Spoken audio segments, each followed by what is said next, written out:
สบ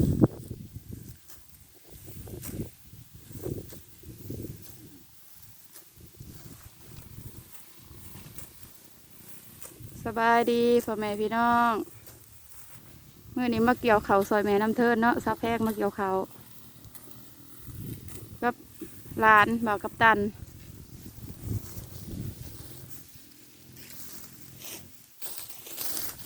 สบายดีกบผิวเนี่ยพี่น้องมันใหม่แดดไหมไปดีเกี่ยวเข่าพี่น้องเอ้ยตอนเล่นนั่นแหละพี่น้องเอ้ย ก็11 โมงบ่11 โมงพี่น้อง น้ำมันต้องกินมันทุบอยู่ได้บุ๊กเดินหนาครับต่อ เกี่ยว3 คน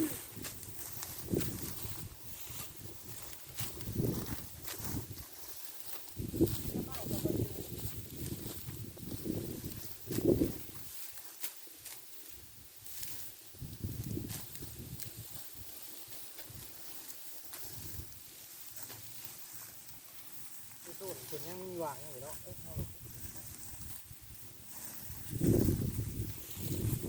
ตามใจ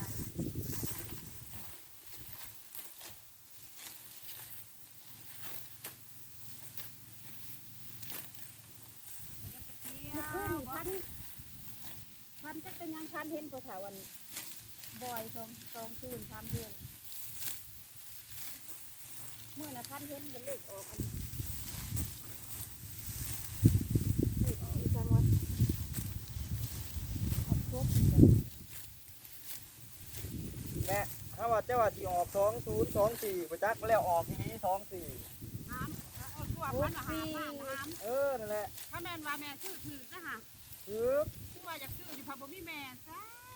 ครบ4ได้ โอ้ยเลขเหยียบนั่น เล เอง ขกบเพราะว่าไปชื่อน้ำเนาะพันเราไปชื่อน้ำ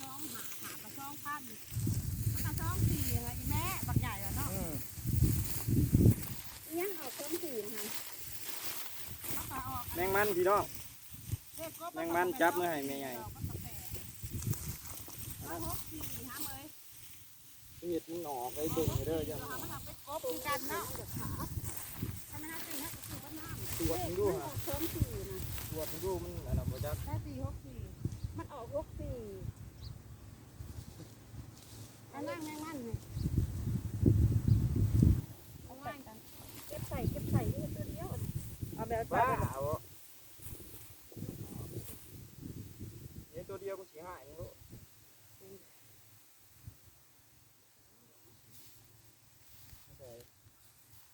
ใช่ตัวเดียวที่ลงนี่แหละ โด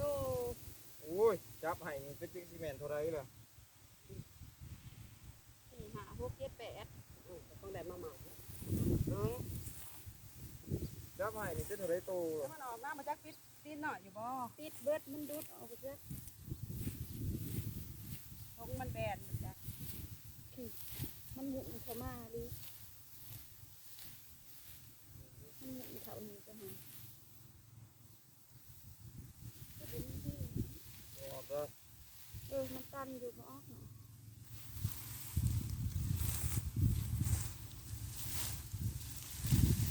หาแมงมันพี่น้องสิเก็บมาให้อันเฒ่าแม่อยู่เฮือนเนาะ เอานี่มันหลายวะนี่ เบิ่งน้ำคือสิไปขึ้นอีกได้อีก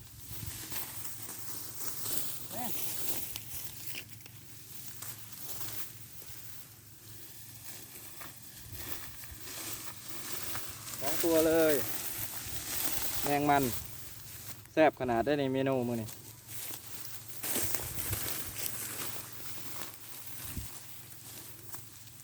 แมงมันเนาะขัวกินบ่แซ่บเท่าจีพี่น้องจีใส่ถ่านมันสุด หอ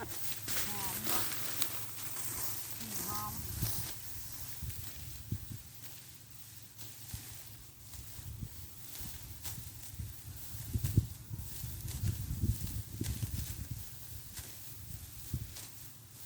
เนี่ยยังบ่คงสักอย่างมีแต่ยา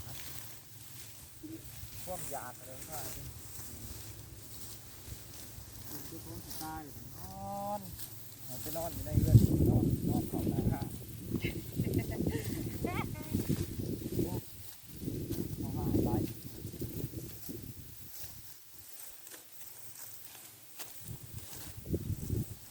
ไม่เจ้าในไข่ได้เป็นหนังเลี้ยงลูกสาวคนนะฮะมื้อนั้นเราปลูกในสวนเนาะหน้าแล้วก็เพาะมาแล้วย่างอีย่างทำหายปูง่ายง่ายทำหายปูที่ว่าเขาเชื่อใจค่ะหน้านี่กระเพาะ บอกพ่อแม่นว่าสิบ่บอกเด้เขาแม่เจ้าจะเอาเพื่อเด้อเขาเหนียวน่ะมันสิกินท้องได้เฮาสิเอาไปตีมันสิแท้บ่ชนะเขามาปัจจักการอยู่บ่ได้ลืมแหละ ไม่อยากเชื่ออะไรก็ได้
มันกาคงกำกับ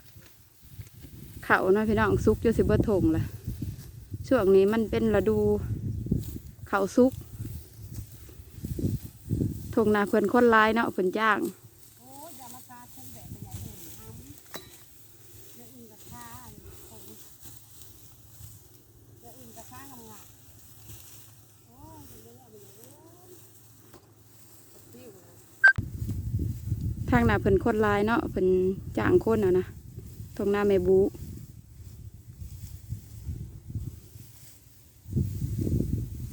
ซุกไปแล้วพี่น้อง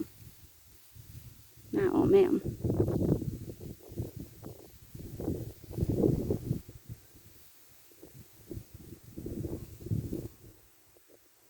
เดี๋ยวเขาไปน้ำเก็บแมงมันไปน้ำหวนขนาดพี่น้องเอ้ย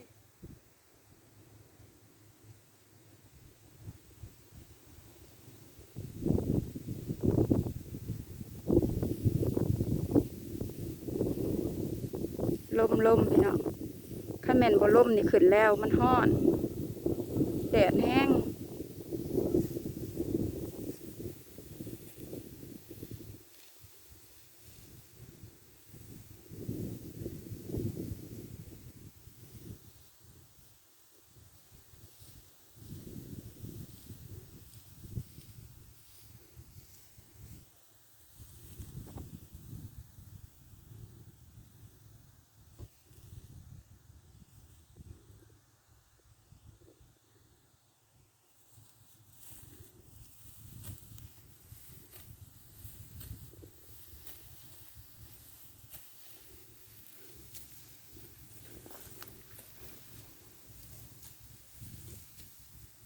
ดูแรงดีว่าทุกคนชอบหัวเนาะถ้าแม่ไม่อิ่ม เสียงเพลนตุ่ม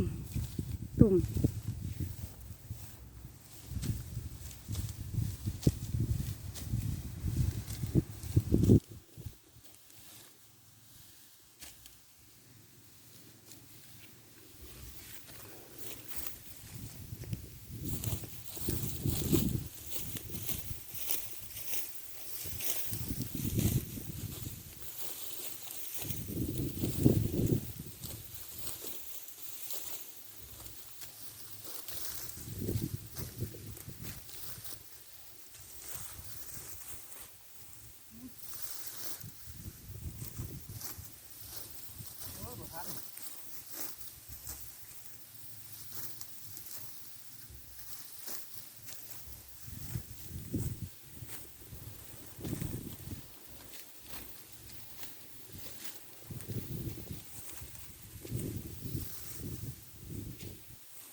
ยวได้เป็นจาน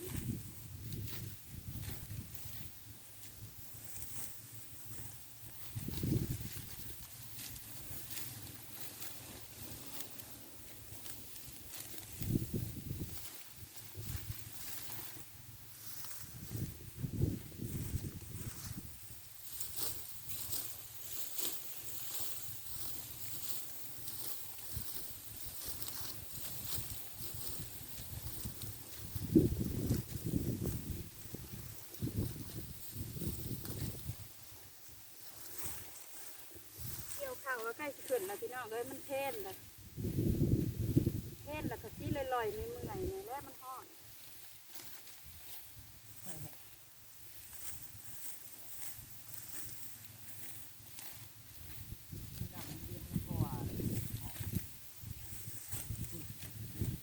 เทนเบิด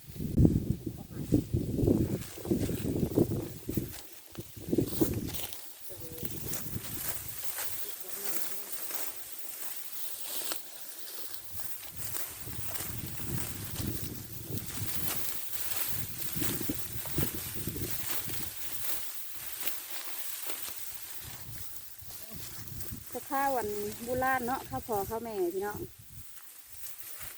ข้าวกระสีสอมแบบนี้เนาะเพราะว่าเอาไปทาดสอมงามๆแบบนี้เนาะ ปล่อยห่วงมันอยู่ก จะข้าววันทาดเอาหานะทาดตุ้มต่ำตุ้มต่ำมันนะ เกี่ยวกับสิเกี่ยวเน่ากว่า เกี่ยวเง่าวกว่านี้อีกแต่ข้าวโบราณเอาออกงามๆเนาะแต่ข้าวผาดเอาบัวหายใบมันหล่นใส่ล้าน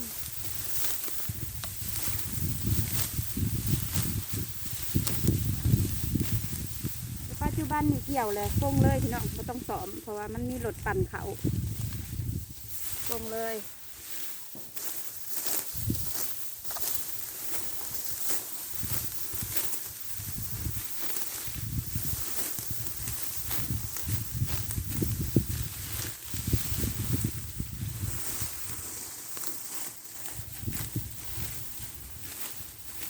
ำเกี่ยวเขาไปน้ำเก็บแมงมันไปน้ำพี่น้องเอ้ย รับจิบแมงมันไปน้ำพี่น้องหนึ่งโต ตัวขึ้นไปนี่ไปกินกับข้าวแล้ว อาหารแรงง่ายๆอยู่เพื่อน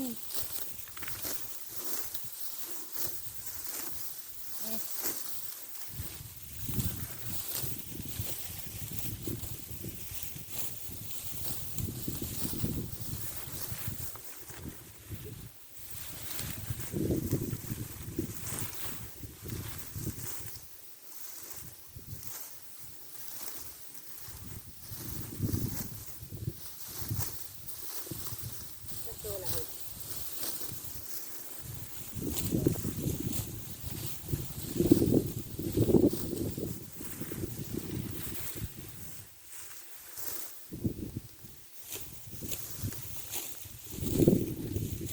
มานคนใดก็ ได้ว่าเอ๊ะมันบอก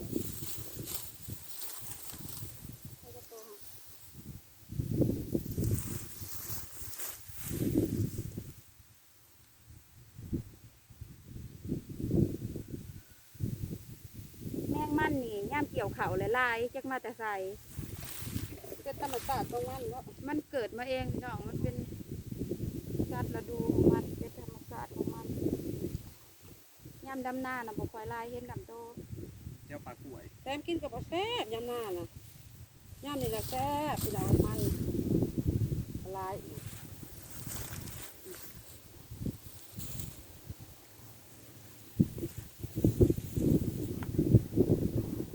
ถ้าสั้นมาฮอดนี่แล้วก็